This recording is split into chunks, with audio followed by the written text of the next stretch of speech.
Wow, how fantastic was that, everybody? Hello, everyone here at the iconic York Hall in London's Bethnal Green, who just watched My Name is Lenny as part of the East End Film Festival, as well as everyone from around the world tonight on Facebook Live. If you'd like to make yourself heard this evening, you can do so with the hashtag My Name is Lenny. It's going to be great to hear your comments and reactions. Now, we've got a fantastic treat for everyone. Tonight, we are being joined by not one, but four of the key cast and filmmakers behind this fantastic feature, here to talk to us about bringing the Guvnor, Lenny Mclean's unbelievable true story to life. So, without further ado, please welcome to the stage producer Jamie Mclean,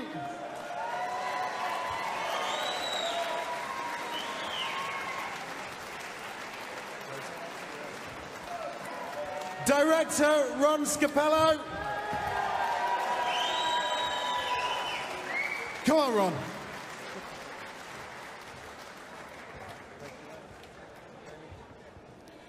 Plus cast members Josh Hallman and Michael Bisping.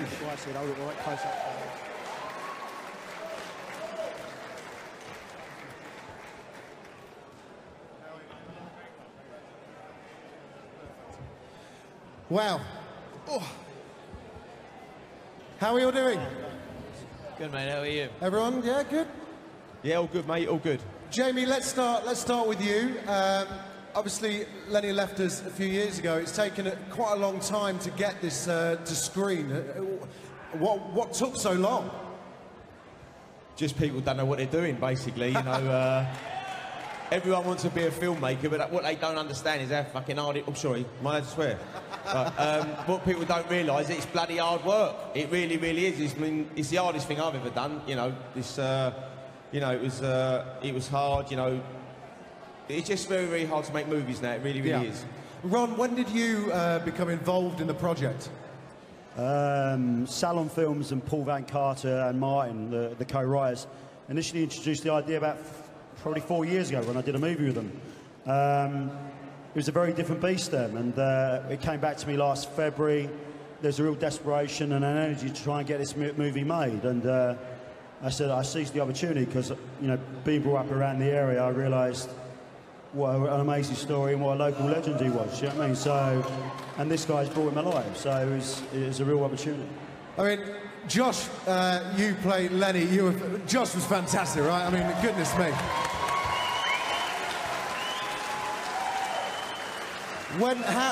Tell us how it came about. How did you discover Lenny's story, and you know, how did you? And then we'll come to the actual role in a minute. Well, I knew Lenny's work as an actor only when I first when these boys first approached me, and it was really actually a very big surprise to me that they thought that I was the man for the job, and they seemed so certain of it, even when I wasn't.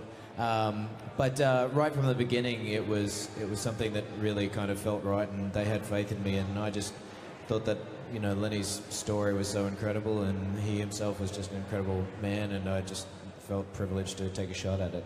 Now, you're obviously you spend most of your time pretty far away from the East End, so how difficult was it to kind of get Lenny's mannerisms and all of that kind of stuff nailed?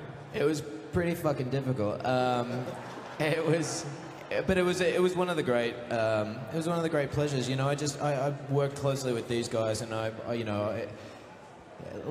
you can't take on someone like Lenny without really trying to do him justice as much as possible. And I spent as much time as I possibly could, just, you know, in the research period beforehand, just studying him and trying to understand how he carried himself in public in different, you know, different places, and then really with the accent, you know, it wasn't until I came to the UK and I got to really spend time with these guys that it kind of settled in, and yeah, I'm just so glad that it all worked out. It was a fantastic role. Thank you. Michael, how you doing, mate? Loving the whistle. Very nice. As a fighter yourself, how do you rate Josh's technique? Yeah, well, Josh was very, very good to work with. You know, the more acting I do, I realise that, you know, no disrespect, they're a very precious bunch, and you've got to be very, very careful. But Josh, to his credit, went in there and, you know, because some of those scenes, we got kind of carried away in them. I mean, they weren't choreographed, that sometimes we were freestyling. But yeah, I think it's fair to say that we clipped each other more than once on several occasions, and he took it like a champ. What was it like filming that big climactic fight scene?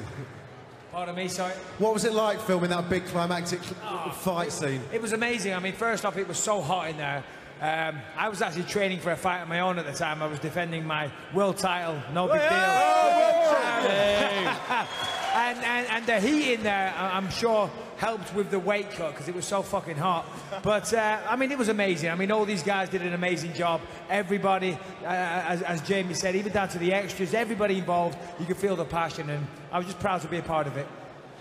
Jamie, did you discover anything you didn't already know about your dad throughout the making of the film? Or no, I knew most of everything about him. You know, he was a very complex character, and he had many layers to him, and that's what we tried to show in the film. I mean, some people just have one perception of him, but he was a very unique character. You know, he really, really was. You know, he had a lot of just different personalities. You know, he could flip on a sixpence. You know, and sometimes he would create situations that would make people uncomfortable. That's why we showed the pub scene. You know, people would have called him a bully or whatever, you know, but, you know, he had many problems, and, you know, he tried to deal with it, but he steered away from that in the end. You know, he steered, to do the acting and wrote the book, and, you know, he's only a poor kid out of Oxton, and he didn't do too bad, you know what I mean? We're here today watching a film about him, so, you know, and Josh done a fantastic job. I mean, the type of guy that Josh is, I mean, just one little story, he was outside talking about something about finance of the film, or how we're coming,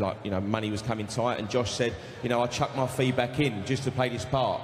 I said, no, Josh, you keep your £6 million, we don't need it, you know what I mean? So, you know, $6 million? No, that's the type of guy Josh is. Josh was so, you know, sometimes you get an actor, you think, oh, they ain't going to do this, they ain't going to do that. Josh worked 15 hours a day, hotter than this, 5 times as hot as this, grafting his nuts off, you know what I mean? And sometimes, you know, it's like, we've got to have a break. I don't want to get through it. You know, he just really put the hours, and he just done an incredible and amazing job, you know, and I wouldn't change it for the world. I really wouldn't. To those watching on Facebook, if you could use the hashtag #MyNameIsLenny, we'd love to get your thoughts and comments too. Now, Ron, there are many great performances in My Name Is Lenny, but a special mention has to go to the late John Hurt. This was his last film role ever. So, what was it like sharing that experience with him? What was it like being in the same room as him and directing him? You know, like many people I grew up with, it's John Hurt. He would never be called Sir John. He comes on set humble, dignified, grace, and there was an aura on the set. We knew we were very lucky. And Rita Tushingham, 2 legends of British cinema, being on set with us, and it was a very special couple of days. As a director, you feel nervous directing a legend like that, and I saw him in the fire escape. He was recovering from pancreatic cancer at the time, and you know, I saw him in the fire escape, and he was having a cigarette, and I said to him, are you okay, John? And he said, yeah, I'm fine. It never changes. I said, well, what do you mean it never changes?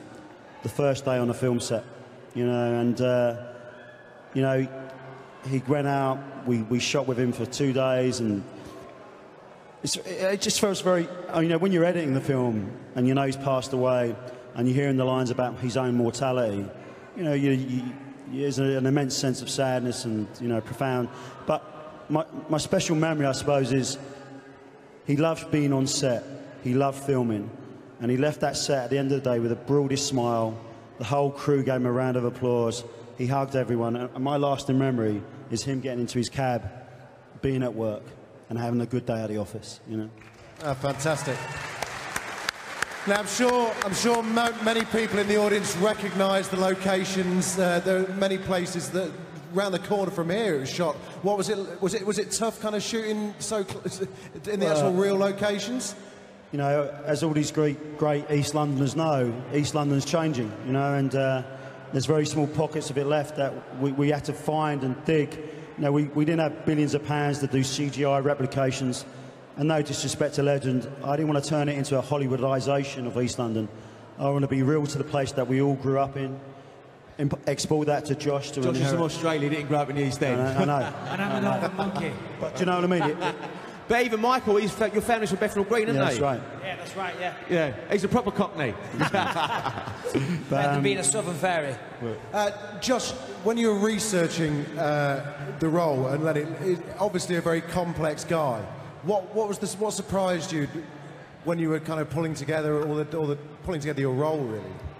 I think what surprised me the most was just the real kind of disparity between what he's such an iconic human being, and he's so well known by so many people, but you know, he very much has this mythic quality that I think was self-projected in many ways, and I think that's an important part of who he was, and I think what gives him such power. And yet, at the same time, he has this incredible vulnerability and this love for his family and this absolute childlike softness. And finding those two things, you know, those two kind of like oppositional qualities was really interesting to me. And I think, you know, that's what I tried to do is just make those both versions of Lenny feel very true. Michael, it's obviously a really physical film.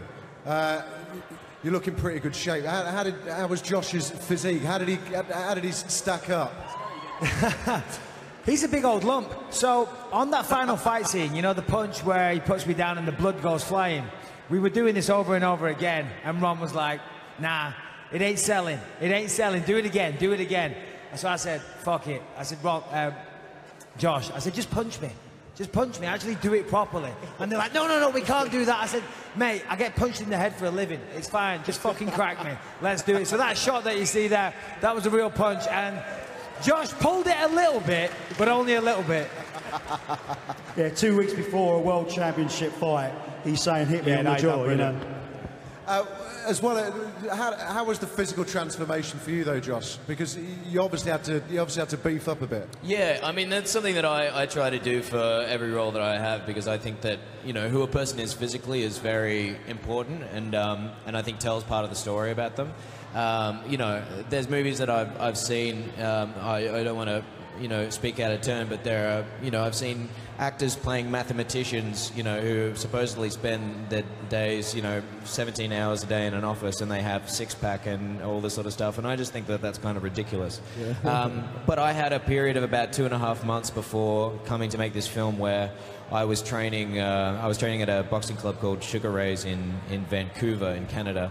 And, you know, I would go up to 3 times a day for conditioning, and then weights, and then technique as well. And I just tried to work my bollocks off as much as I could.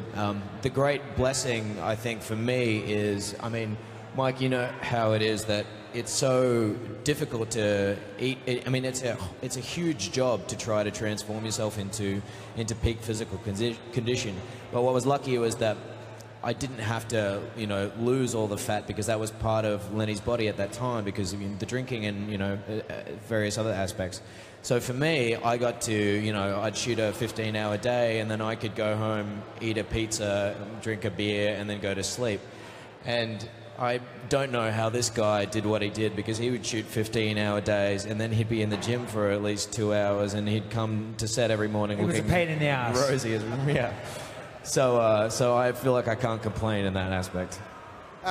Ron, how did you manage to pull together the cast? Because it is an absolutely fantastic cast. Not just with the lead guys, but everybody, the supporting cast. Nick Moran, fantastic in it. How did you go about pulling it all together? It's a good question. I think a good story always attracts great actors, and a special mention to Chanel Cresswell there. That, you know, stand up, Chanel. How good is Chanel? If she's here. I can't see her, but she was here.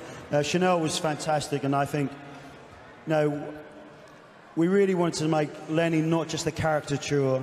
We wanted to present a three-dimensional version of this man that meant very many different things to very many different people. And I respect Jamie to being so brave and honest, to showing, you know, the great aspects of Lenny and also the darker demons that he was dealing with.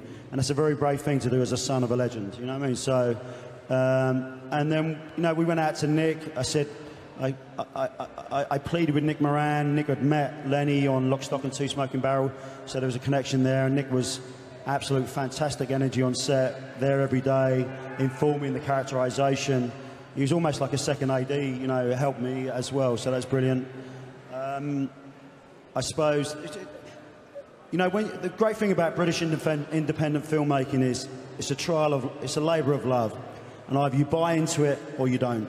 And the whole cast and all the crew, there's some crew in the house, we all bought into it. And it's like an extended family or a service. And when we all separated, we're all a bit sad. We've sort of done something very unique in our mind, and we've travelled that journey together. And I'd like to say a big thank you to everybody on that level. Fantastic. And Jamie, finally with you, how are you feeling now? I mean, it must be quite a strange feeling seeing it on the big screen in front of your family and your friends and the cast, and seeing your dad's life and story become a blockbuster movie. That must feel amazing. Oh, well, you can imagine, can't you, how you feel, you know. You mean, he's someone that you absolutely idolise and love more than anything in the world, but he's not here no more, and my mum, they're both not here. I just wish they was here seeing it, and, you know, with John as well, you know, he's not here. There's a lot of people here, you know, loved him, you know, and you know, it's an amazing achievement. It was his ultimate dream to see a film made about his life, and like he just could not do it. You know, I think if he was alive, he probably would have made it. He probably would have made it. But you know, it was his ultimate dream, and for me to fulfil that, you know, with Paul and Martin who wrote it as well, and I was very closely worked on the script. You know, I think we've done an all right job. You know, I think we've done a really good job with what we. I think he'd be really proud of you. Yeah. I mean, like what Ron said, the cast. I mean, for me, that's. I've seen Nick Moran in a lot of stuff. I mean, I think that's Nick Moran's best performance I've seen probably since Lock, Stock. That's good. That's one. And Chanel and Charlie and my cousin Mike. Both my cousins are in it, but they never got the parts because they're my cousins. They parted it because they're bloody good actors. All right, Georgie and Martin, who both got it. You know what I mean? Even though and Charlie Pumroff are really, really, really good. Let's not forget Martin Askew, who played Lenny's stepfather. Yeah. What a performance. Martin, you know. He had to go to very dark places to convey that level of destruction and power, and mental and psychological power over a young Lenny. And Martin was very brave, and we had to, you know, he went there and beyond, actually. That is sadly all we've got time for tonight, guys. Can you give your thanks to Jamie, to Ron, to Josh and Michael for joining me for this Q&A, and to everyone here at York Hall who've come to watch the film as part of the East End Film Festival. Thank you and good night. Thank you.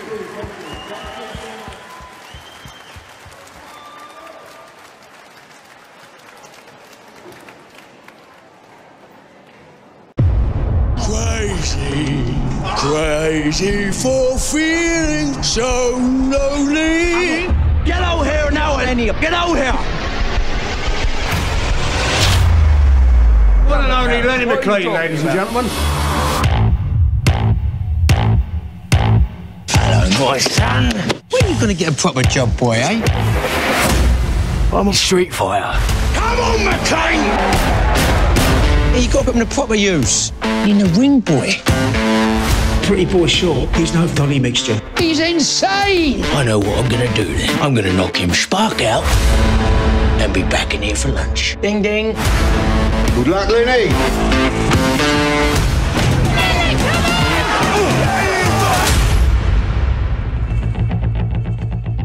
What have you done, Lenny? What have you done? Get a rematch. Maybe get some of your pride back. I have to beat him, Val.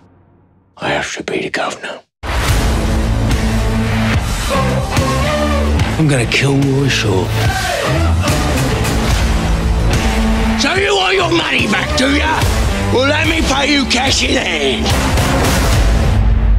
I don't like violence, son. I hate it, in fact.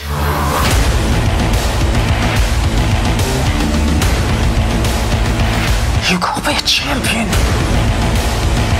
You're supposed to be my pal. Look at me. I'm the Guvnor!